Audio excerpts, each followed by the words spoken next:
Welcome back, Ronin Renegades. I'm Lupinefiasco, this is Daily FaB Gameplay, and today we are playing Cindra, Dracai of Retribution. For anyone who is new to the channel, welcome to the Empire. What we do here is review replays of games I played on the Talishar.net client days or weeks ago, after enough time has passed that I lose my bias and can more objectively judge the quality of my games. I will talk through turn cycles as if I were taking them now, giving my thought process for the lines I would take, and comparing those to the lines I did take at the time of recording. We either learn from my mistakes or reinforce good play patterns with the overall goal of tightening and optimizing our gameplay in the future to take down paper events and walk away with that shiny, shiny cardboard. If you like what you see and would like to try this deck for yourself on Talishar, there is a FaB deck link in the video description below. While you're down there, if you haven't already done so, please consider subscribing to my YouTube channel. It is the best free way to support me and to make sure that you see every new episode of Daily FaB Gameplay in your YouTube feed. I also have a Blue Sky, a Discord, and a Patreon, links to which are in the video description. Patrons at the Arc Lightning tier or higher will get access to all of my matchup guides for all of my deck lists forever, including this one. Now, without further ado, let's jump right into the gameplay.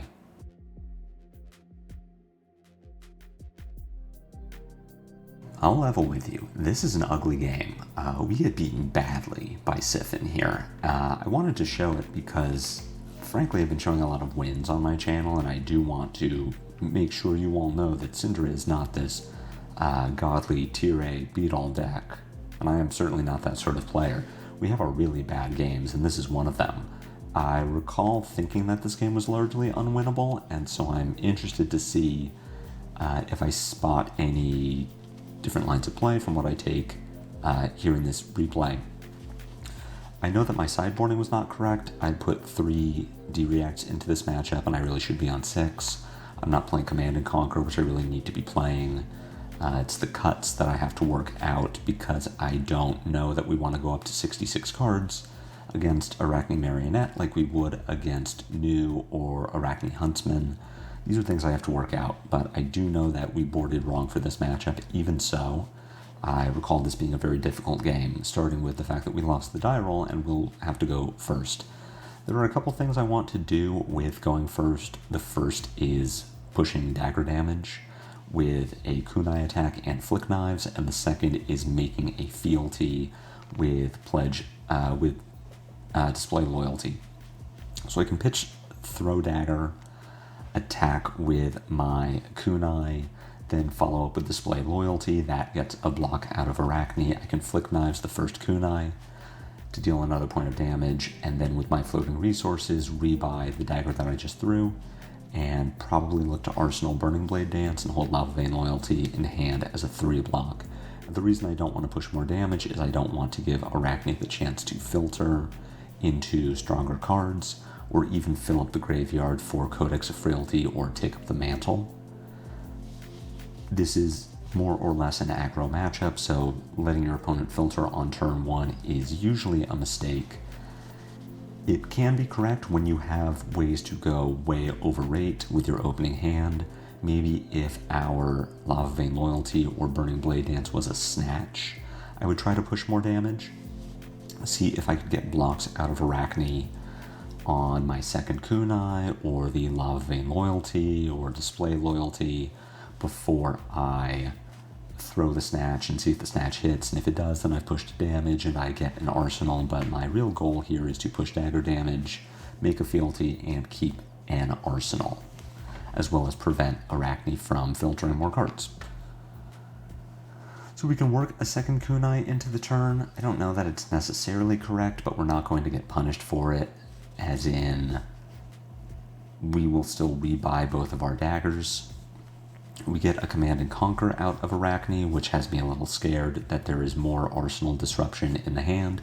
And this is where we can see, based on Arakni's blocking, that having something like a Snatch would be nice. And yeah, we do just end the turn. I'm not really interested in checking Arakni's hand for 2 blocks or cards that Arakni might want to keep. I want that arsenal, and I want to minimize filtering.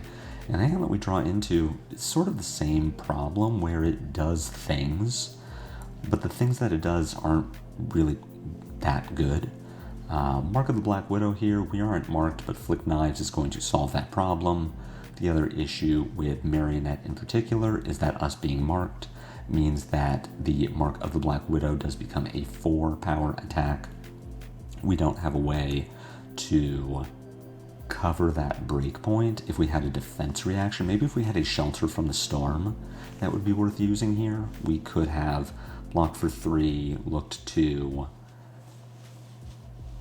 either discard Shelter to prevent 1 from the flick. Maybe we would have chosen to instead use it to cover up the Clave. But we are just taking damage. At this point, we need to evaluate what our best play is. We have a Burning Blade Dance in Arsenal, so our turn can be Pitch Throw Dagger for Kunai, Break the Chain, Kunai, Lava Vein Loyalty, Burning Blade Dance, see if we can get a Dagger Flick in there, and then Arsenal, Oath of Loyalty. We can also play out the Oath of Loyalty. Do we need to block Kiss of Death? We probably could, and our turn maybe looks like block Kiss of Death with Lava Vein Loyalty, Pitch Throw Dagger for Kunai, Break the Chain, Kunai, Burning Blade Dance, Flick, buy back both daggers.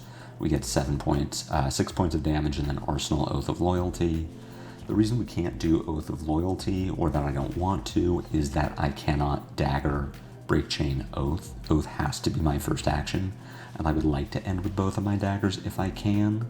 It's probably worth blocking this Kiss of Death with Lava Vein Loyalty just because we trade a 3-power attack for 4 points of health and buy ourselves maybe a little space later in the game to put a Mask of the Pouncing Lynx turn together. So I think the optimal line here is to block with Lava Vein Loyalty, play out Dagger, Break, Dagger, Burning Blade, Flick, buy back both daggers, Arsenal, Oath of Loyalty, but I could also see an argument for blocking with Oath, so that I can keep Burning Blade Dance in Arsenal. And now my turn is going to be Kunai Break, Kunai Lava Vein Flick, buyback. The real problem with this matchup I'm finding is that we are not really keeping up with Arakni's damage. Arakni being able to convert full hands to offense is really a problem, and I'm curious to see what other ninja players, be it FaB, Cindra, or Ira, maybe even Zen. I feel like Zen is probably okay, but what other ninja players come up with to combat Marionette and slip through the cracks. Because the real problem that I've experienced is they put out ninja levels of damage while also working in Assassin Disruption. Here playing out the Burning Blade Dance, which gets blocked by the Leave No Witnesses, and if we didn't play the Burning Blade Dance, then we would have gotten got by that Leave No Witnesses on this next turn. And the fact that we aren't drawing our defense reactions, now again, as I said, we are only playing 3 rather than 6, but we aren't drawing our defense reactions, so we can't actually keep up with these 4-power breakpoints. Arakni gets to Flick Knives, mark us, give this Art of Desire red, go again, and then can play out Up Sticks and Run, or push the point to buy those back. Do we want to block this, knowing that Arakni can just Flick Knives? We would very likely be using our flight path. We would probably want to use Lava Vein Loyalty to cover this. We have 2 blues in hand, and we really don't need 2 of them, so we could use 1 on blocks. We could even just put Lava Vein Loyalty in front of this and make Arakni use the Flick Knives and drop the second dagger, maybe without a way to retrieve it. They do get stuck. This is just going to be Spike with Blood Rot. I mean, this is the problem if we get marked anyway. This is sort of the problem with Assassin right now. Not only can it put out the damage, but we also get so punished for guessing wrong so much of the time. And we do lose a Blood Run Steep off the top of our deck, which is too bad. And we do still get to attack. We get to push 11 points of damage off of 3 cards, which isn't bad. We're going to dagger. We cannot break the chain after the first kunai because we need to hit chain link 4 for Lava Burst, but we will get to rebuy 1 of our daggers. And if Burning Blade Dance hits, we even get to rebuy both, because we will have flicked both daggers on the combat chain. I'm not looking at breaking Mask of the Pouncing Lynx yet. I really want this to line up with a Spreading Flames or a Burning Blade Dance or something that leads to a turn that is greater than the sum of its parts. I'm also trying to stay off of Arsenal as much as I can. We've seen Command and Conquers, we've seen Leave No Witnesses. We do get punished by Codex of Frailty, but there are more effects in Arakni's deck that punish us for having a card in Arsenal than there are for cards that punish us for not having an Arsenal. And that's why I am playing the Lava Burst there as opposed to Arsenaling it. That's why I played out the Burning Blade Dance on my last turn rather than leaving it in Arsenal. This is a hand that I feel could maybe be okay, and the problem is that we are now seeing Up Sticks and Run being a way for Arakni to buy back the Hunter's Clave to Flick Knives us. So we're going to take 4 points of damage from 5 points of damage even from the Flicked Clave that turns Mark of the Black Widow into 4 with Go again. Is there a world where I am trying to block this? Quite possibly. I could look at giving Flight Path and Warmongers. It is not an incredible turn though. Maybe I could give Burning Blade Dance and Flight Path so that I'm looking at a line like pitch Warmongers for dagger, make a resource, break the chain, brand with Cinderclaw, pay 2 resources to rebuy both of my daggers, so I'm floating 1 resource. Attack with dagger, that doesn't seem very good. What is the best way to use this hand? Is probably just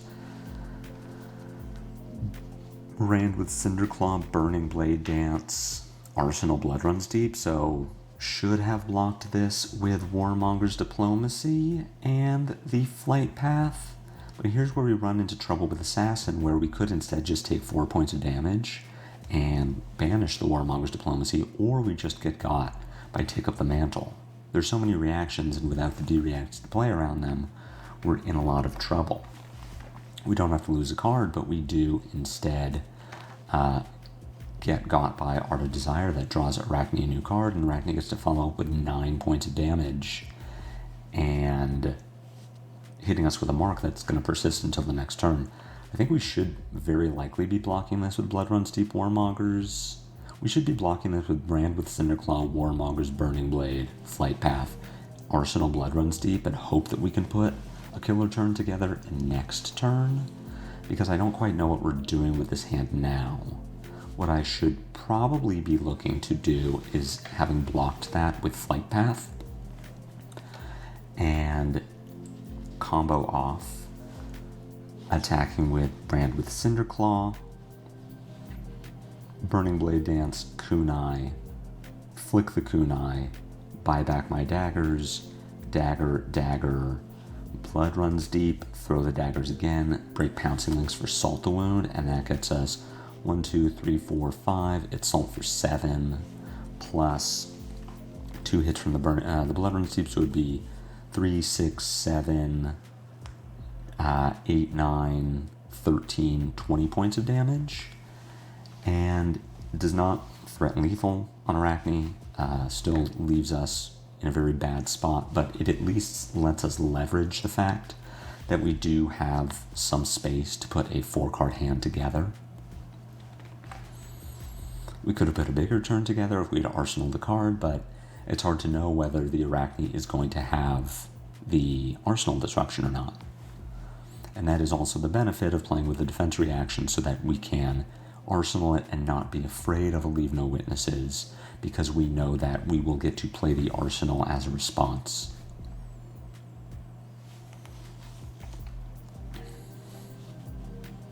I opt not to break Mask of the Pouncing Lynx yet. We will see how I'm going to navigate the rest of this turn. Am I going to buy back daggers and then arsenal the Blood Runs Deep, or am I looking to dagger, Blood Runs Deep? Potentially scare Arakni into giving us a card from hand to prevent the Mask of the Pouncing Lynx effect. The problem here is that Arakni has Mask of Death, which will cover the Blood Runs Deep and even let Arakni turn into a better variant if that's what they choose to do. I believe the proper line there was just going to be to pass with 2 resources available, 2 daggers, and a blood run state, because I don't feel like this really advances our game state at all, and we're ending our turn with no daggers. Here, Arakni gets the Mask of Death, and because we are marked, they get to pick which Arakni to become.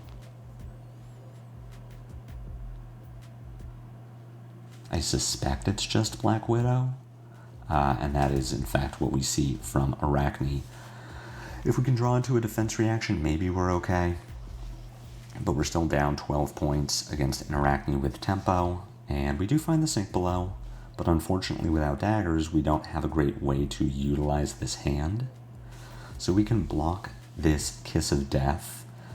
I'm guessing it's going to be Display Loyalty and Flight Path, and then we still have the sink below in order to cover up a discard, but what I should probably do instead is block with Salt, Display, and Flight Path. My turn is attack with Display Loyalty and Arsenal sink below, and use that sink below to try and buy us space to put that Pouncing Lynx turn together.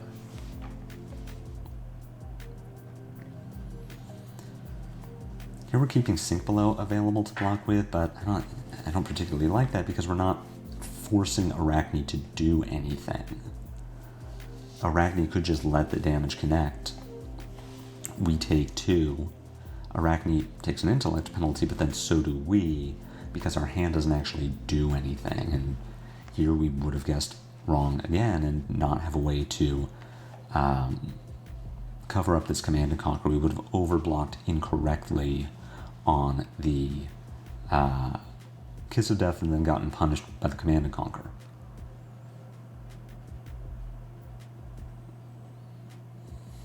Arakni just flicknizing us. We're going to, in order to turn Kiss of Death into 2 points of damage, and then we're just going to Arsenal a sink below and see if we can get anything out of our next hand. We do find a Lava Burst, so if we aren't dead, we can double Finisher, but we are going to need to be marked from the Clave. We can't really cover this. It has piercing, so we'd have to use our Flick Knives and our Blood Splattered Vest. And here it's just Command and Conquer, which is going to punish us for having this sink below. So we can cover it. We will be able to buy back our daggers on Arakni's turn, and we can then push 3 points of damage on our turn with Dagger, Dagger, Flick. Buy back 1 dagger, and we're just kind of hoping that Arakni bricks. We are marked, so Arakni is going to be able to flip at the start of their turn, and they become Tarantula, which is the absolute worst Arakni for us to run into. As any dagger is just going to be 2 points of damage. If it gets flicked, it's 2 points of damage. If Arakni finds Kiss of Death, it will deal extra damage. So this game is over. This game has been over for some time. Arakni just having way too much go again, and too many opportunities for us to guess incorrectly on what they were going to do. Maybe with 3 more defense reactions, we can hold on a little bit better, but really need to rethink the armor situation here. We probably shouldn't be on Vest. Maybe we can be on Flamescale Furnace, and that gives us a little more space to protect important combo cards. In general, though, I do foresee this being a difficult matchup, and that's why I'm excited for Memphis to see what better players than I am can come up with. And here we have the Kiss of Death. With any way to give this go again, it is going to be extra damage that just kills us. Arakni able to give it +6, and even would have given it -3, given our blocks -3. We're able to put out 10 points of damage per turn, a full 4 less than Arakni can come up with. I feel like this matchup is going to be cursed, but as I've said, very excited to see what better players can come up with. And again, just wanted to show this game as an example that there have been plenty of losses on my end. Cindra is not the end-all be-all, and I do not want to be accused of only putting up the good games. This one was absolutely atrocious, And I really think that even with some tighter play, there were no ways for us to come back in this game. We just started behind and stayed behind. So I hope you enjoyed this. If you saw opportunities for me to get ahead or pivot away from being very, very far behind, please let me know in the comments. I would love to learn how better Cindra players are working out the Arakni matchup, or if you're having success with FaB or Ira, let me know that as well. Any questions or feedback, use the comments as well. I have a Blue Sky, a Patreon, and a Discord, links to which are in the video description below. I will be back later this week with more daily FaB gameplay, and until then, take care.